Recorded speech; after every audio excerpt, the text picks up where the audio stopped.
आतापर्यंत आपण सर्व घटक पाहिले. आता पुढचा महत्वाचा घटक आहे अभ्यास कसा करावा, हाऊ टू स्टडी. बरोबर आहे. बऱ्याच वेळेस शंका येऊन जाते, सर सर्व काही केलं मी, आता आता अभ्यास कसा करायचा, इथं सुरुवात होते. राईट. तर सगळ्यात महत्वाचा भाग, कोणतीही परीक्षा असू द्या, ओके, भारतातली टॉप टू टॉप कोणती परीक्षा असू द्या, ती पास होण्यासाठी सगळ्यात आधीचं असतं त्या परीक्षेचं पेपर अनालिसिस. ठेवा, माझा सगळ्यात आवडता टॉपिक.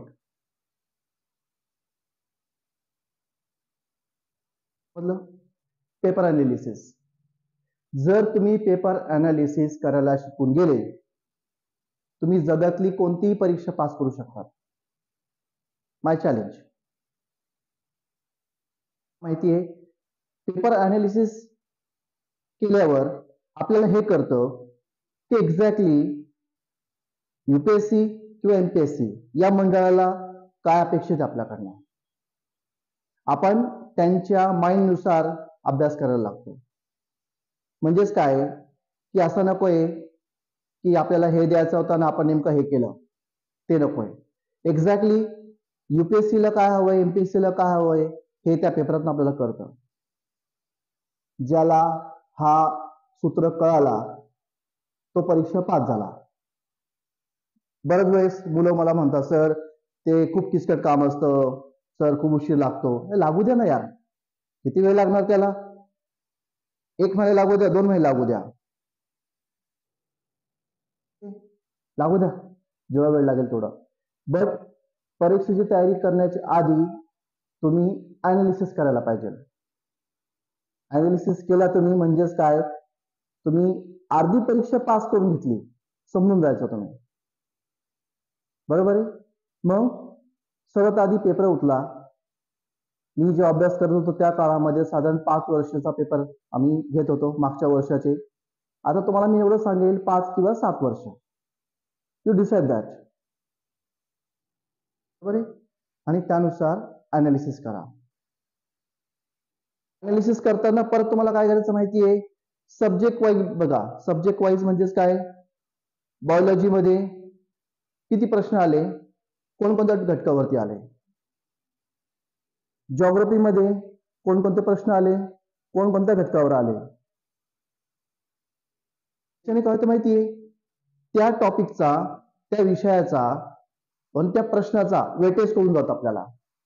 म्हणजेच मला एक्झॅक्टली या टॉपिकसाठी किती वेळ द्यायचा आहे हे कळून जातं तुम्हाला साधारण. आधीच आपण पाहिलंय, planning is the backbone of success. You want get success, you do analysis. Simple way. बरोबर आहे. तर पेपर अनालिसिस करा, टॉपिक वाईज करा. सब्जेक्ट घेतला, टॉपिक घ्या, टॉपिक वाईज करा त्याला प्रॉपरली. सगळे टॉपिक जे असेल एकत्र करा. मग तुमच्या लक्षात येईल की नेमकं या टॉपिक वरती हे प्रश्न आले. दुसरा महत्वाचा भाग आहे, जर अनालिसिस केल्यावर तुम्हाला हे कळतं की प्रश्नाचा दर्जा कसा आहे, मंडळाने जे प्रश्न विचारले त्याचा दर्जा कसा आहे एक्झॅक्ट करून जातो आपल्याला साधारण. आणि जेव्हा आपला दर्जा करून जातो त्यानुसार आपण अभ्यास करतो मग साधारण. मग काय करायचं माहिती आहे, you have to study as per weightage. तुम्हाला काय करायचं, जी वेटेज आहे ना त्या वेटेज नुसार तुम्हाला अभ्यास करायचा आहे. सपोज म्हणतो, इतिहासामध्ये 30 प्रश्न येत आहेत. 30 पैकी कोणत्या टॉपिकवर जास्त विचारले गेले त्या टॉपिकची सुरुवात आधी करा. सर्व टॉपिक कव्हर करायचं आपल्याला. पण आधी काय करायचं माहिती, अनालिसिस केल्यावरती जे टॉपिक महत्वाचे ते आधी आवरून घ्या आणि उरलेली जी वेळ आहे साधारण मग इतर विषयाला पण देऊन टाका, इतर टॉपिकला पण देऊन टाका. बरोबर आहे. पण हे लक्षात ठेवा, आपण अनालिसिस केल्यावरती कळतं आपल्याला की आपल्याला किती टॉपिक, कोणत्या टॉपिकला किती वेळ द्यायचा म्हणून. दिस इज युअर प्लॅनिंग. ठीक आहे. तर या पद्धतीने अभ्यास करा. पण त्याच्या आधी काय करणार तुम्ही, अभ्यासाला सुरुवात करू नका डायरेक्टली.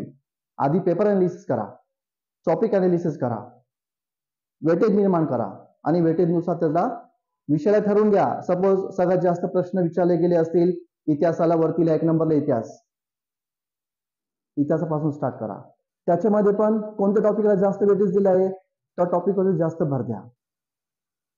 संपलं का. परीक्षा 5 झाले. यस, आजच डिक्लेअर करतो. 5 झाले तुम्ही 7.